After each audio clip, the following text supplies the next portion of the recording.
How's it going, guys and gals? This is Anthony, and today we're back at it with another review in the channel. Today we'll be talking about Night of Champions 2025 live from Riyadh, Saudi Arabia.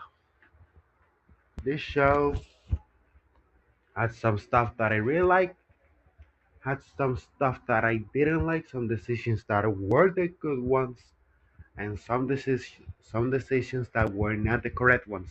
In my opinion, as I always say, it's my opinion, and always remember, an opinion is not a fact. It's just a different point of view. As always, if you like this type of content, remember to like, comment, share, and subscribe. So without further ado, let's jump right in.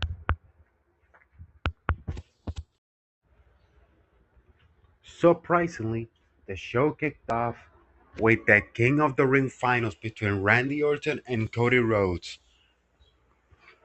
Randy was the first man. Even though this was a babyface versus babyface match, both guys came out. People sang their theme songs at the top of their lungs. The bell rang, and we saw a Cody that was willing to not doubt himself, just like he did on WrestleMania. As you can see, because Randy gave Cody a superplex, and Randy in kayfabe hurt his back. And as we know, they were playing up of the fact of Randy's double fusion lower back surgery, right? So Cody saw this, and we know that the Cody before WrestleMania 41 would have doubted that, but this time Cody punched Randy in the back. Hey, don't get me wrong, I would have done the same thing too. That's why I always say that Cody is my Cuban Christ, because he would do things that I would do. That's why I can relate to Cody Rhodes. So, and he attacked the back. There was a beautiful spot that people called it a botch, but I'm like, you morons. Like, there was this spot that Randy Orton avoided the disaster kick, and in midair he converted the disaster kick into an RKO, which was a great false finish that I thought the match was over right there. I mean, the match was good, but obviously they didn't go 100% because I feel like this is the beginning of something bigger. And I'll explain why. Because at the end of the match, we saw Randy trying to cheat. He was trying to use a chair, then he tried to use the turnbuckle. Desperation kicked in, and Cody, just like he did against Brock Lesnar tried to cheat with the turnbuckle. And what did Cody do? The same way he did against Brock Lesnar. He babyface fucked Randy Orton. So so we saw the babyface fuck from Cody by Cody to Randy. Crossroads 1, 2, 3. Cody is your king of the ring, which was the correct decision if you really look at the tournament. Because as I said on the predictions video, ever since I saw the tournament, I'm like, Cody has to win. Because if you really look at the tournament, it's like he beat Damian Priest, who was a thorn on his side during the Judgment Day versus Cody Rhodes angle, which ran from like May or June 2023 all the way up to Survivor Series.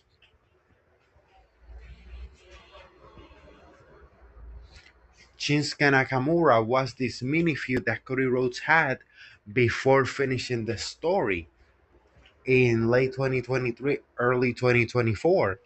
Andrade was Cody's last rivalry in AEW.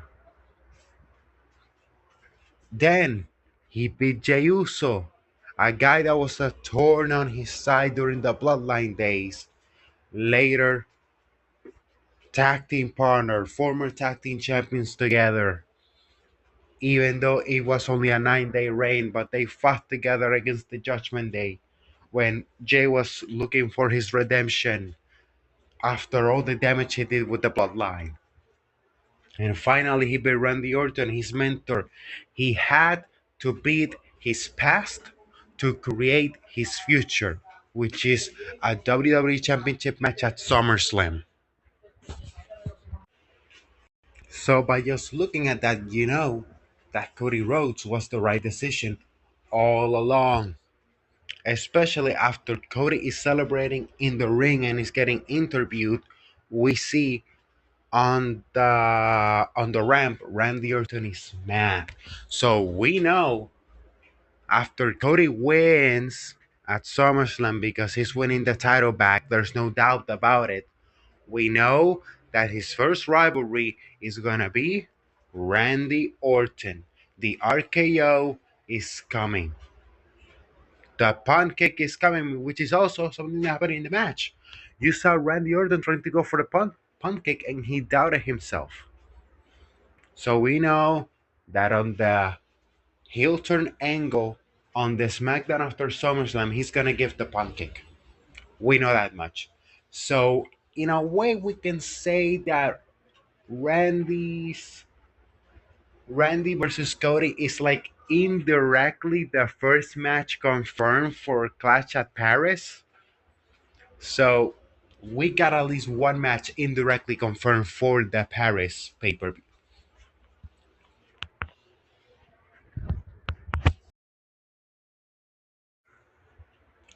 Next up, we had Rhea Ripley versus one half of the Women's Tag Team Champions, Raquel Rodriguez, in a street fight. I really like the video package for this match where they show all their feud slash friendship since the NXT days up until this moment. I'm just gonna tell you something. The match was okay. It's like whatever. But I'm gonna say why what really pissed me off in this match. So like Roxanne Perez interferes, attacks Rhea, then she tries to do like a like a suicide dive tornado DDT combination. Rhea stops her, beats the hell out of her, then uses a table to give Raquel a riptide for the 1, 2, 3. And I'm like,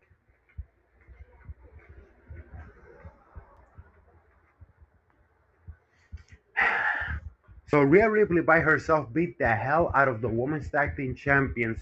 So you in by that you are telling me that the tag team division is garbage, specifically the women's. What the heck are we doing here? Raquel should have won here. Raquel should have won here because, as I always say, Rhea needs to suffer. This is the problem when you book Rhea Ripley so strongly when she was a heel and also she was beating up men. Now you put yourself in a position that she has to make look the women's tag team champions like pieces of shit. What the hell are we doing here? You know what I mean? Like what? But that's just my opinion. Let's just continue on to the next match.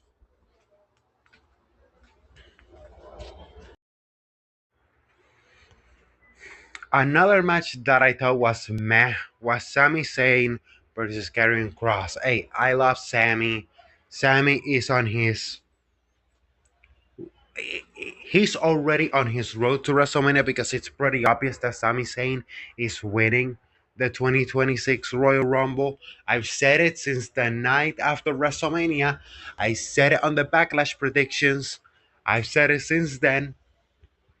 I've been saying this for the last 2 months that the match at WrestleMania 42 is Sami Zayn versus Seth Rollins for the World Heavyweight Championship. I've been saying it since after WrestleMania 41.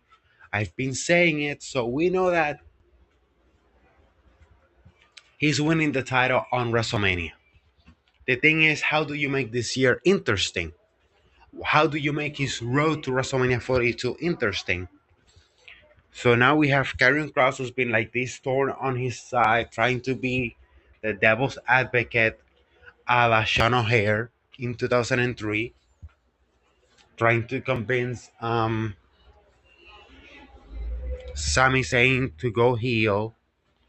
And obviously, I think Karrion Cross should be buried because he doesn't take flat back bumps. So fuck him. And even though he's Puerto Rican like me, if you are sandbagging your opponents, you are a piece of garbage. And he did this same thing in this match. He took flat back bombs. My guy, you're gonna injure yourself. Take flat back bombs. I don't care how great on promos you are. At least John Cena takes flat back bombs. And he's 48 and he's gonna retire. But at least he does the basics. What the heck? So yeah, during the match I was telling Sammy he was worthless, and then Helluva kick out of nowhere, 1, 2, 3, Sammy won. The right guy won. Whatever. Carrying cross, this is why you're not getting pushed, buddy.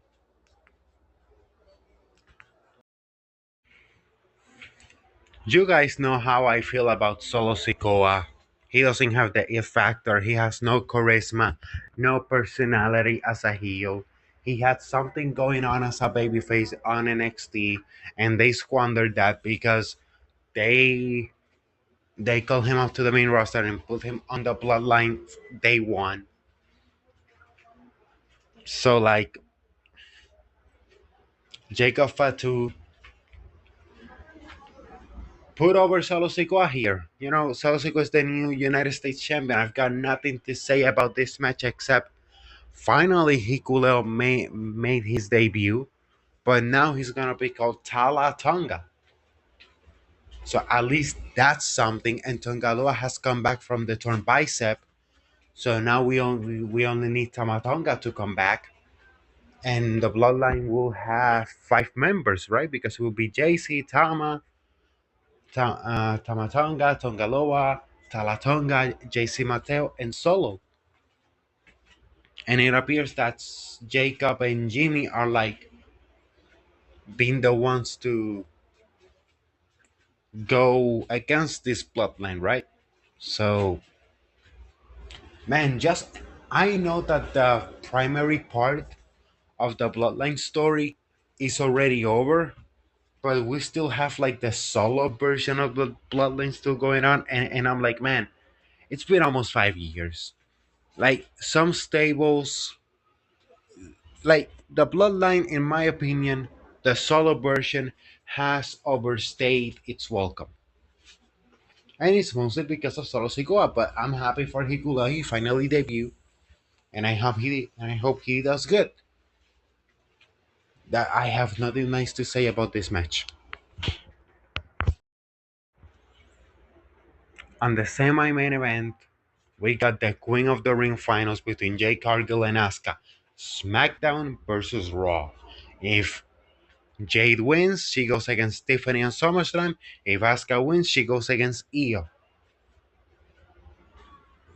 I really like how the match started because Asuka took advantage of her experience, and we could see how she was going against Asuka. I love how Asuka was going against Jade, using her experience, like countering stuff, bing, bam, boom, Jade not having an answer because of the experience gap. I thought that was pretty good. Then Jade started doing a comeback, and then they had a little back and forth.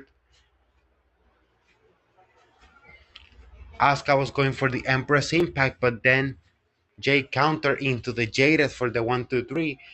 Jade is your Queen of the Ring 2025. The match was a little bit short for me. I wanted the match to be like 5 minutes longer, but besides that, I think there was no run winner here. If Jay had won, ni- correct decision. If Asuka had won, correct decision. Like at least this match, you could have gone either way, and it works. So like good stuff here. Just wish the match was a little bit longer.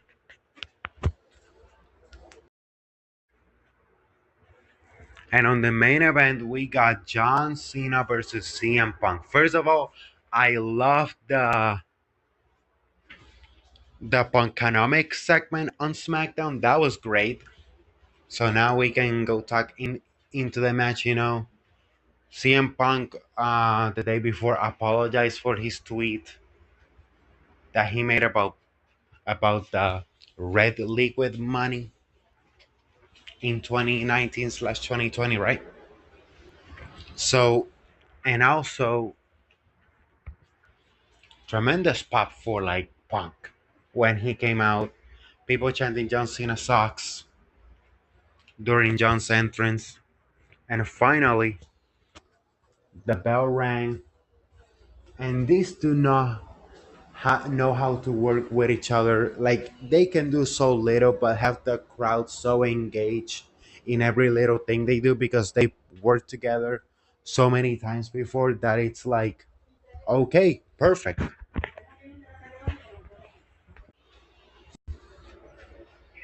They know how to work a crowd by doing so little. That's why I always am of the belief that less is more. Not only that, but I really like what they did at the end after the ref bump.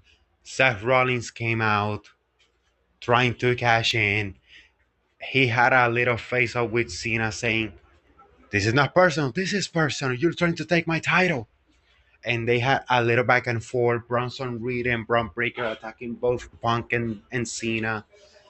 Cena trying to attack Punk with the title. He doubted himself, trying to chip shot him. Punk counters into the GTS, but there's no ref. Seth comes in. He's like, I cannot cash in, but I'm not gonna let you win the title either. Curb stomp. Cena takes advantage. One, two, three. Watch the ending of this match when also Penta and Sami Zayn fended off Bronson and Braun. I thought that was great stuff. So I'm like, man, they are putting Penta in like a main event angle. I really like that. They are putting Penta in a main event angle. Like that is good stuff. Now they did the tease with this title, but I'm like, okay, they did the tease here, but obviously that means SummerSlam it's gonna be Punk and Rollins. So another match indirectly confirmed for SummerSlam. I mean, we've already got like three matches confirmed for SummerSlam on this show. Cena versus Cody 2, Rollins versus Punk 3, and also we got Jade versus Tiffany. So we've gotten three SummerSlam matches confirmed. And as we know, since SummerSlam is gonna be 2 nights, that means 7 matches per night. So we already got 3 of the 14 SummerSlam matches announced. Let's see how this develops on the next couple of weeks to see how the card shapes up. But yeah, that's gonna be it for this video, guys. Remember, if you like this type of content, remember to like, comment, share, and subscribe. And as I always say, cherish beautiful moments with your families, create beautiful memories because life's too short, but those memories last a lifetime. As always, this is Anthony signing off. Bye bye.